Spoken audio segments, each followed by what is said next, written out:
Estamos começando mais um programa A Polêmica e hoje temos a presença do psicólogo coach David Coelho. Vai conversar conosco com uma série de assuntos de extrema relevância e eu tenho certeza que você, telespectador, ficará muito feliz com as abordagens dele. Querido, um prazer em tê-lo aqui e eu tenho certeza que os nossos telespectadores também ficaram muito felizes com as suas abordagens. Claudinho, obrigado, é uma grande oportunidade, sejam bem-vindos. Tamo juntos. Meu querido, a primeira coisa que eu queria perguntar a você: qual a importância do psicólogo no dia de hoje, diante de tanto imediatismo, estresse, ansiedade, pânico? Qual a importância do psicólogo nesse contexto? Claudinho, você falou muito bem, né? Diante de tanta abordagem que nós estamos tendo do dia a dia, tecnologia, uma infinidade de informações chegando, cada dia que passa precisamos ter mais atenção sobre o nosso ser. E aí o profissional de psicologia justamente vem para dar esta possibilidade das pessoas se encontrarem com aquela essência que tem dentro de si. Às vezes a pessoa pensa, não, só vou ao psicólogo se eu tiver com algum problema, se eu estiver passando por alguma dificuldade. E essa é uma consequência, ou seja, o psicólogo vai buscar justamente entender por que essas dificuldades estão acontecendo, né?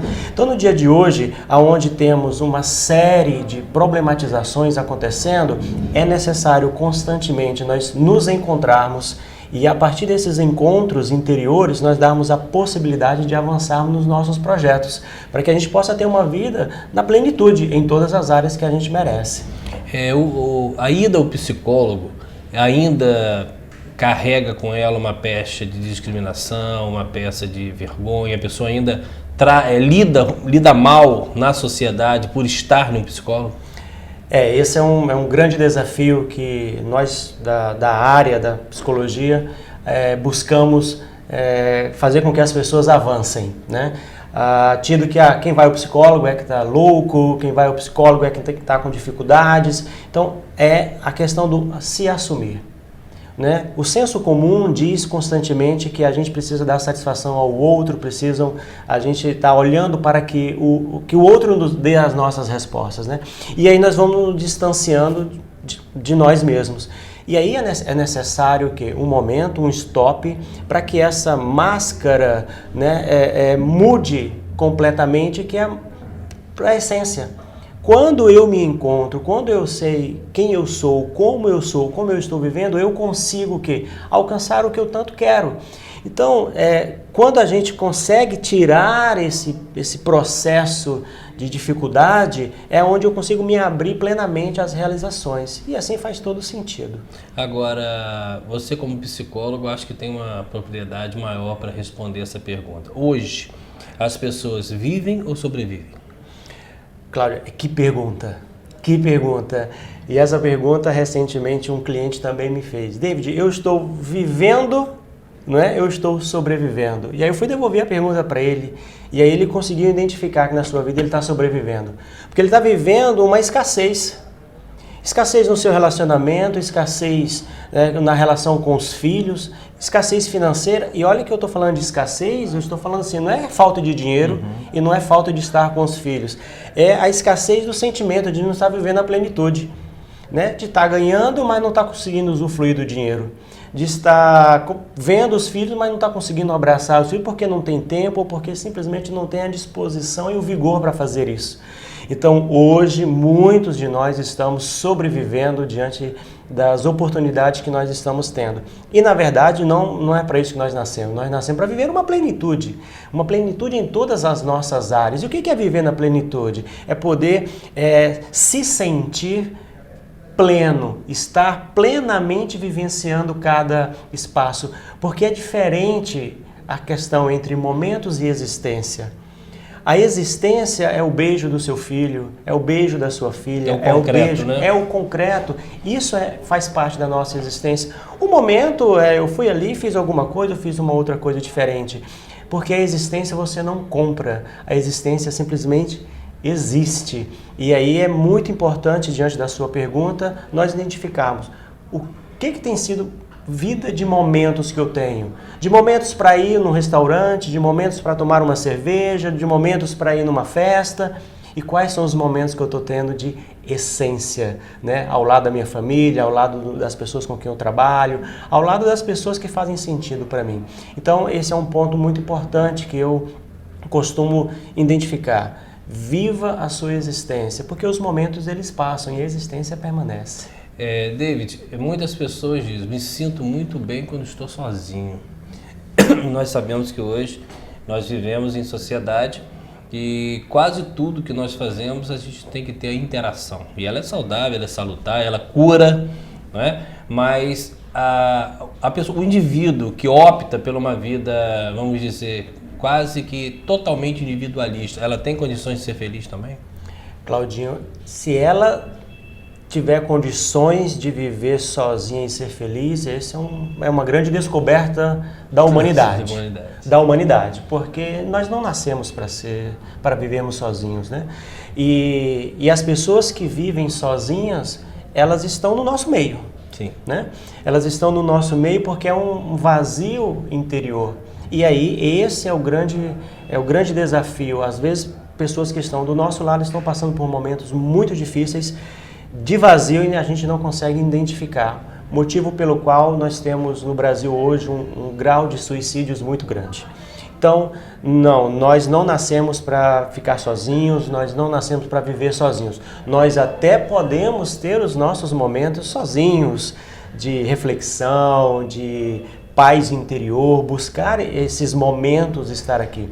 No entanto, nós nascemos para estar junto com o outro, no contato, no olhar, na transmissão, né, da verdade e da sintonia que existe dentro de cada um de nós. Então, que a comunidade, de uma maneira geral, ela precisa sentir isso, que nós não devemos ficar sozinhos, a gente precisa do apoio do outro. Agora, David, nós estamos conversando sobre a psicologia, da necessidade da interação, das lutas, né, do dia a dia. Agora, aonde entra a espiritualidade nisso? Você, como profissional, também busca incentivar ou identificar a ausência dela nos seus pacientes? Sim.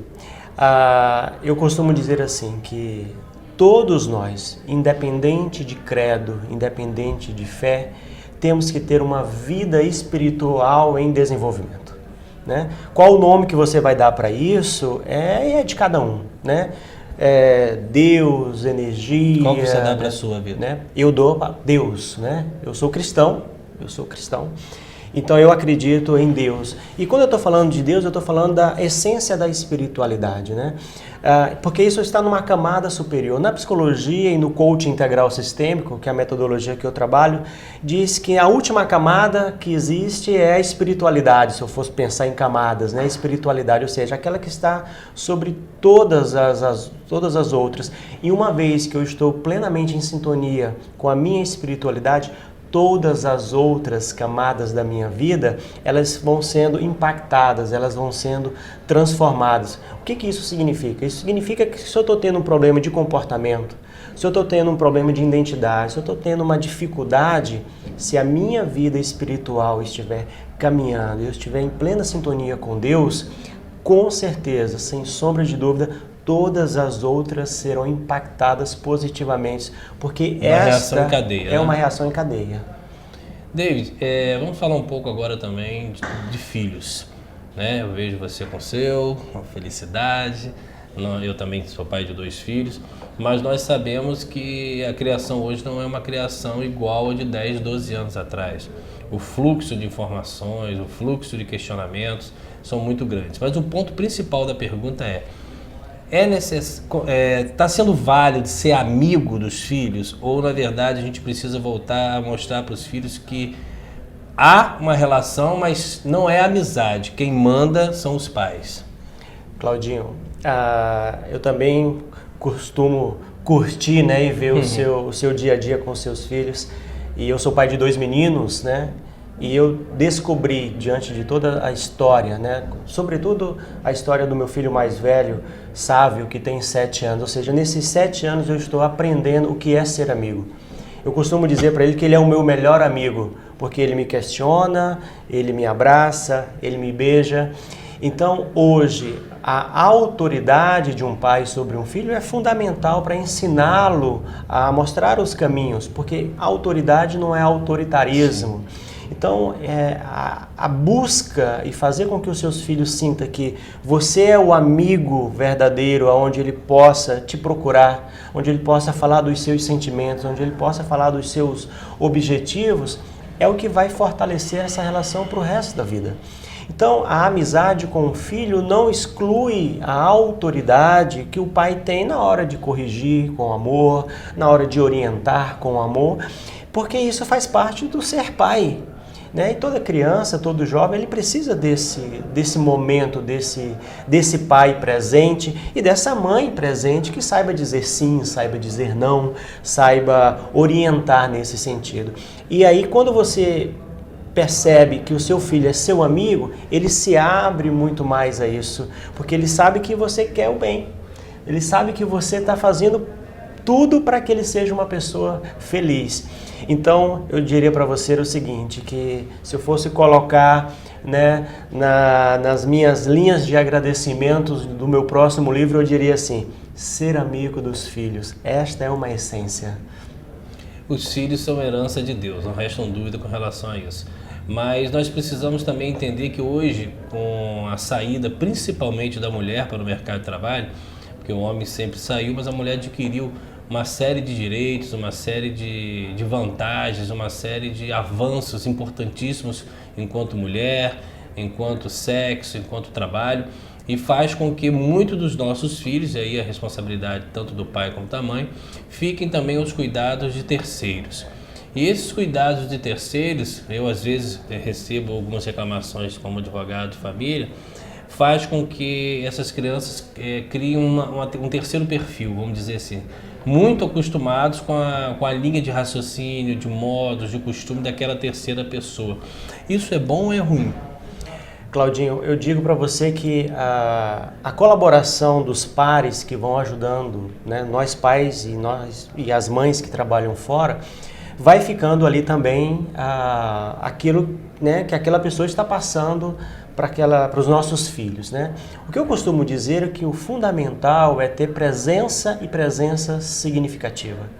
Você pode ter muito tempo ao lado dos seus filhos, mas muito tempo mexendo no celular, muito tempo no computador, muito tempo assistindo o jogo, muito tempo vendo o jornal e pouco tempo de qualidade com o seu filho. Então, se a estrutura familiar mostra que o pai fica distante, a mãe fica distante, então que os momentos que estejam presentes sejam 100% presente, 100% significativo para fazer o que a criança quer e não o que eu quero. Quantas vezes nós já nos pegamos, né, querendo assistir um documentário, um filme, e o seu filho chega, pai, vem brincar comigo, pai, vamos fazer tal coisa, você fala, não, daqui a pouco. Esse daqui a pouco, cada dia vai passando, e aí você vai tendo uma distância do seu filho, e aonde você não sabe muitas vezes nem reconhecer se o seu filho tem um sinal ou não na sua face. Você já não consegue mais ver se os seus olhos do seu filho está brilhando ou não está brilhando. Então eu digo, Cláudio, que diante dessa situação hoje, da conjuntura mundial das mães e dos pais terem que sair para trabalhar e deixar os seus filhos, né, às vezes com uma avó, com um parente ou até mesmo, né, com uma funcionária, esses momentos precisam ser preciosos. Preciosos do sentir, do tocar, né, do abraçar e do beijar, porque é isso que vai ficar para todas as crianças lá na frente, quando chegarem à nossa idade. David, qual a concepção como psicólogo que você tem para a morte? Para você, existe uma vida após a morte? Encerramos tudo aqui?